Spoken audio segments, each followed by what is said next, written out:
Hi guys, welcome to another audio video and I'll be reading Psalms 129 of the King James Version Bible. And it reads, Many a time have they afflicted me from my youth, may Israel now say. Many a time have they afflicted me from my youth, yet they have not prevailed against me.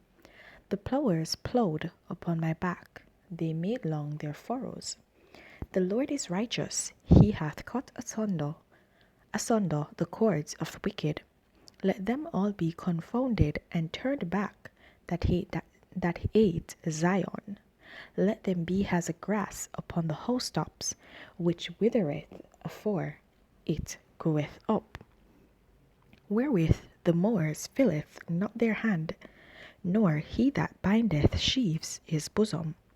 Neither do they which go by say, The blessing of the Lord be upon you.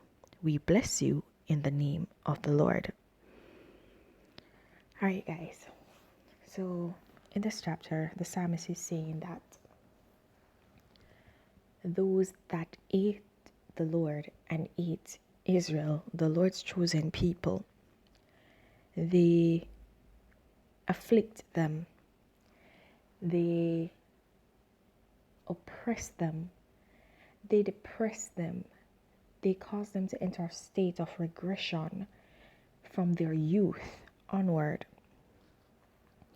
But it is saying that even though those that ate the Lord actually do all these things to try and hold back and deter the children of God, that they still overcame. They were not able to actually be successful against them in their aim, because the Lord was with them and the Lord destroyed the plans of the wicked. He also says here that he wants the Lord to confuse them, to cause them to enter a state where they cannot do any harm to them, so that they will be cut off from any act they want to do before they actually do it. So they won't be able to oppress anymore, to depress, to cause anyone to be subjected to them. Okay? The psalmist also asks that God not cause anything that they do to be fruitful, to be successful. And that is what he meant by when he said, Wherewith the mower filleth not his hand, nor he that bindeth sheaves his bosom. But not only that, the where I wanted to actually zone in on was the fact that he said, Let them be as grass upon the housetops, which withereth afore it groweth up. So it cannot grow up to cause any harm.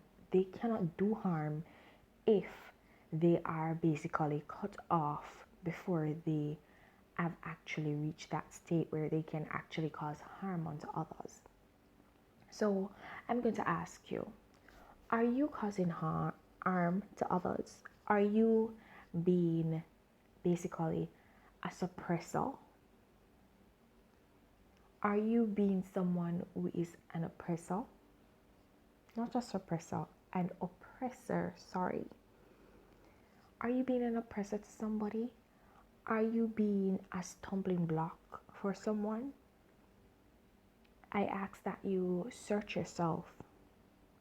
Search yourself so that you will be able to not be basically reproached by others, but you'll reproach yourself and come to the Lord, or go to the Lord and seek his forgiveness and seek his deliverance, seek his guidance from whatever is causing you to actually do this, so that you will actually be able to gain your salvation. Because sometimes our salvation is wrapped up in the way we treat others.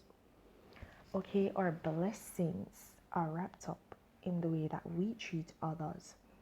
Our breakthroughs are actually blocked by the fact that we do not treat others the way we ought to. And so we need to take those into effect.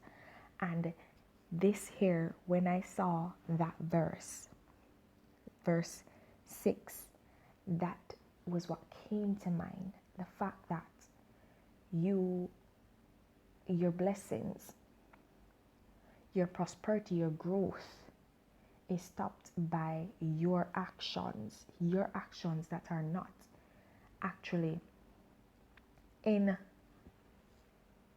cohesion with the will of God. It is not within the will of God. And so, I'm sorry guys, I'm kind of tired, so I'm kind of lost for words. This is not one of those times where things are just coming at me like that. All right, so guys, I just want you to search yourself so that you will not be a stumbling block to yourself, and not only to yourself but others as well, and be basically considered wicked in your doings, in your dealings. Okay, so guys, I'm gonna leave that right there. Please remember to continue to walk in your salvation, and if you've not yet gained it, then seek it. There's no better time to begin than the present. Have yourself a blessed day. Bye.